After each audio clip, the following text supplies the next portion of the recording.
always knew my sister Rachel would try to ruin my wedding. I just didn't expect her to do it quite so spectacularly. My name is Emma Collins, and I met the love of my life, James, while he was waiting tables at a small Italian restaurant in downtown Boston. At least that's what everyone thought. The truth was far more interesting, but we'll get to that.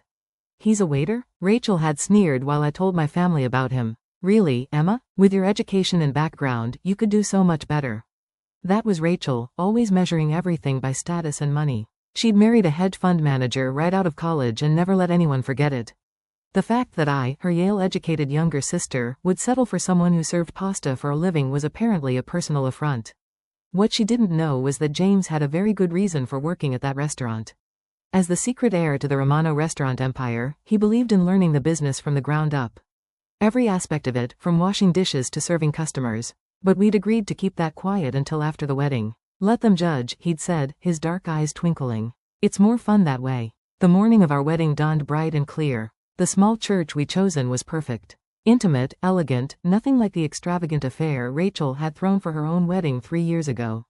I was in the bridal suite, my mother fussing with my veil, when Rachel burst in. You can't go through with this, she declared, still wearing her designer dress like armor. Do you know what people are saying? That you've lost your mind. The only person saying that is you, Rachel, my mother said tiredly.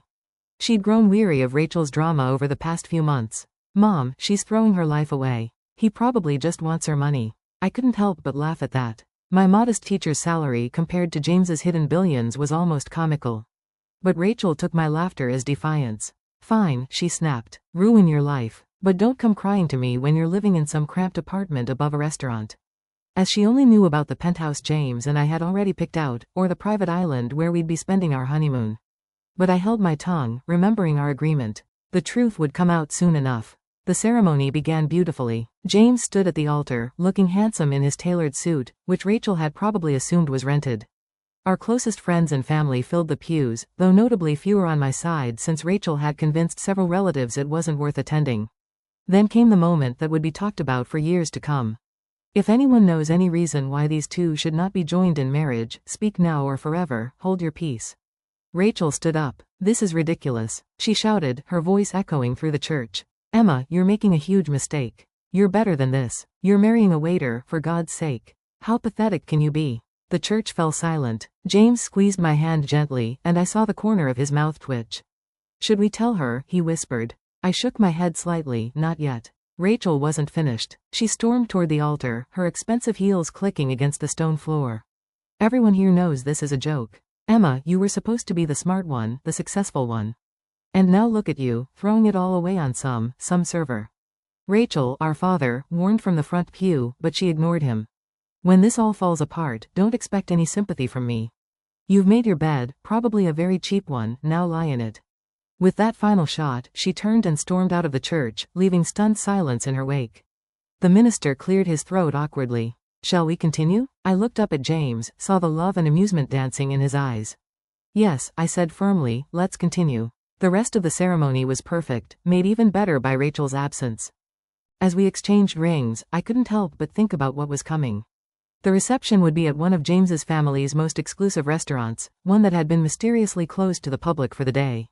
Rachel had no idea that her very public tantrum was about to backfire in the most spectacular way possible, and I couldn't wait to see her face when she realized just how wrong she'd been about everything. But first we had to get through the pictures and the drive to the reception. James helped me into the rented vintage Rolls-Royce, actually from his personal collection, as our guests showered us with rice. Ready for Act 2, he murmured in my ear, smiled, thinking of the scene that was about to unfold at the reception. More than ready. Do you think she'll show up? Oh, she'll show up, he said confidently. People like Rachel can't resist a chance to feel superior. She'll come just to watch what she thinks will be a cheap, embarrassing reception. He was right, of course. Rachel might have stormed out of the ceremony. But there was no way she'd missed the chance to criticize every detail of our celebration. She had no idea she was walking into a reveal that would leave her speechless. As we drove toward the reception, I thought about how perfectly everything had played out. Rachel's outburst, while hurtful, had only made what was coming sweeter. Sometimes the best revenge isn't about getting even. It's about letting someone's own actions set the stage for their humiliation. The Romano, James's family's flagship restaurant, loomed ahead. Its elegant facade and prime location usually hosted celebrities and dignitaries. Today it would host a revelation that would change my family dynamic forever. Here we go, James said, helping me out of the car. Ready to show your sister who she really just insulted in front of everyone? I smoothed my dress and took his arm. Let's give her a show she'll never forget. The doors of the Romano swung open, and I heard the collective gasp from our arriving guests. Crystal chandeliers cast a warm glow over marble floors and hand-painted murals. White glove servers circulated with champagne, each bottle worth more than what most people thought James made in a month. This must be a mistake. I heard someone whisper. How could they afford this place? Rachel arrived fashionably late, probably expecting to find us in some budget banquet hall. She froze in the doorway, her perfectly made-up face twisted in confusion. There's been a mix-up, she said loudly, approaching me. This is the Romano. They don't do wedding receptions, ever. They made an exception, James said smoothly, appearing at my side. For family. Before Rachel could respond, an elderly man in an impeccable suit approached us. Everyone in a restaurant business knew Antonio Romano, the patriarch of the Romano Empire. He was notoriously private, rarely seen in public. James, he said warmly, embracing my husband. My grandson, finally married to his beautiful Emma. The silence in the room was deafening. Rachel's champagne glass slipped from her fingers, shattering on the marble floor. Grandson, she choked out. What do you mean, grandson? Antonio turned to her, his eyes sharp despite his age. And you must be the sister who caused such a scene at the church. Tell me, what was it you called my grandson? Ah, yes, some server. The color drained from Rachel's face as the truth sank in. James wasn't just a waiter. He was the heir to one of the largest restaurant empires in the country. The Romano Group owned hundreds of high-end establishments across the globe, along with hotels, vineyards and real estate. I didn't know, she stammered. Clearly, Antonio said dryly. Perhaps next time you'll remember that true class isn't about what someone does for a living, but how they treat others. James squeezed my hand as Rachel stood there, mortified. Around us, guests were beginning to whisper as they pieced together the truth. The simple wedding ceremony followed by this lavish reception. The waiter, who was actually restaurant royalty. Why didn't he tell me? Rachel demanded, finding her voice. You let me believe. You let me make a fool of myself. Would it have mattered? I asked quietly, would you have treated James differently if he'd known who we really was?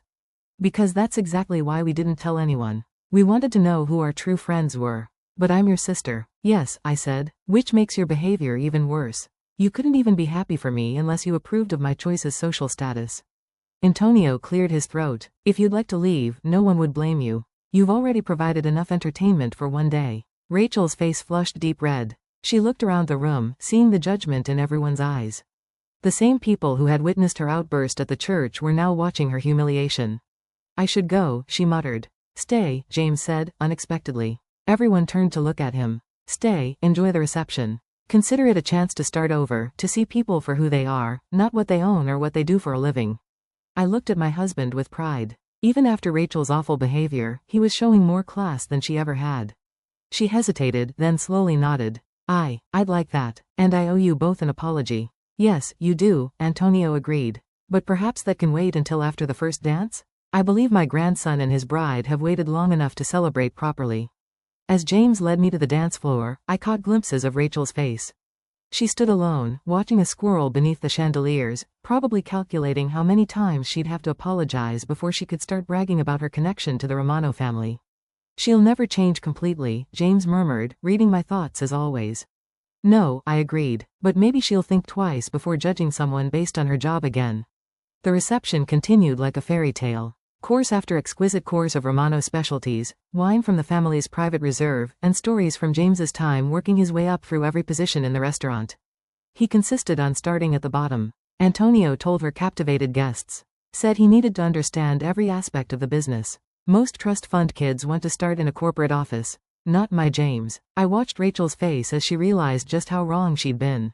The waiter she dismissed had shown more work ethic and humility than her hedge fund husband ever had. As the night went on, I saw her try to approach us several times, probably to apologize or attempt damage control.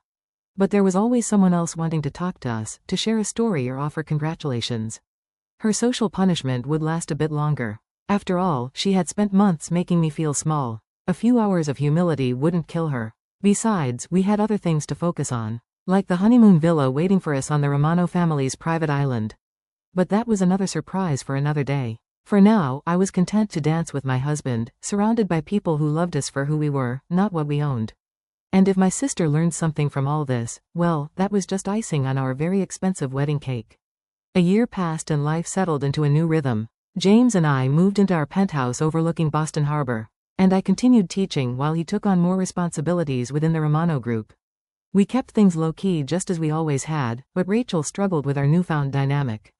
"You could at least let me host a proper housewarming," she complained one afternoon, eyeing our minimalistic whore. "This place deserves to be shown off." "That's exactly why we don't show it off," I replied. "Some things are better kept private." She didn't understand. She'd spent the past year trying to rebuild her reputation, dropping the Romano name whenever possible.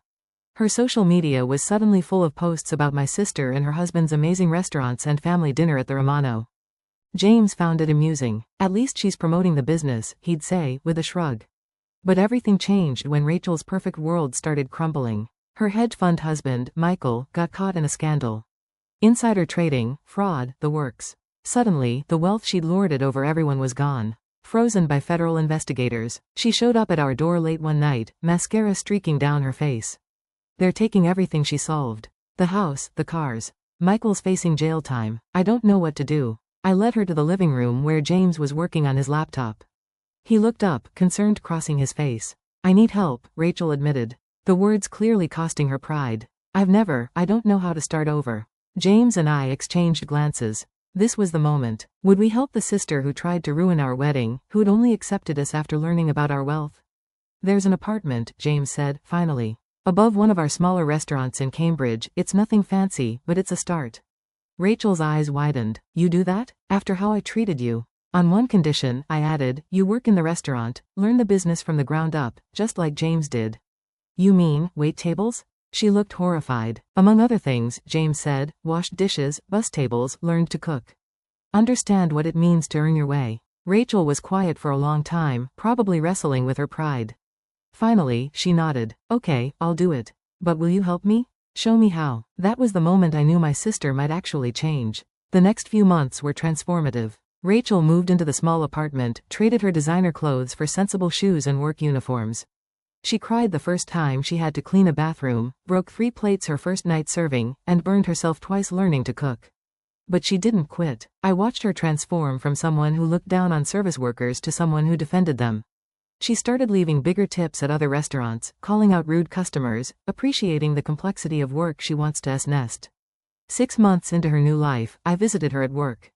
She was expediting orders, her hair tied back, completely focused on her task. No makeup, no pretense, just honest work. "She's doing well," James said, appearing beside me. "The staff actually likes her now. Think she's learned her lesson?" He smiled. "I think she's learned several. Want to tell her the other news?" I nodded, waiting until her shift ended. Rachel joined us at a corner table, exhausted but somehow more genuine than I had ever seen her. "How would you feel about managing this place?" James asked casually. Rachel's eyes widened. "What? You've learned every position, earned the respect of the staff.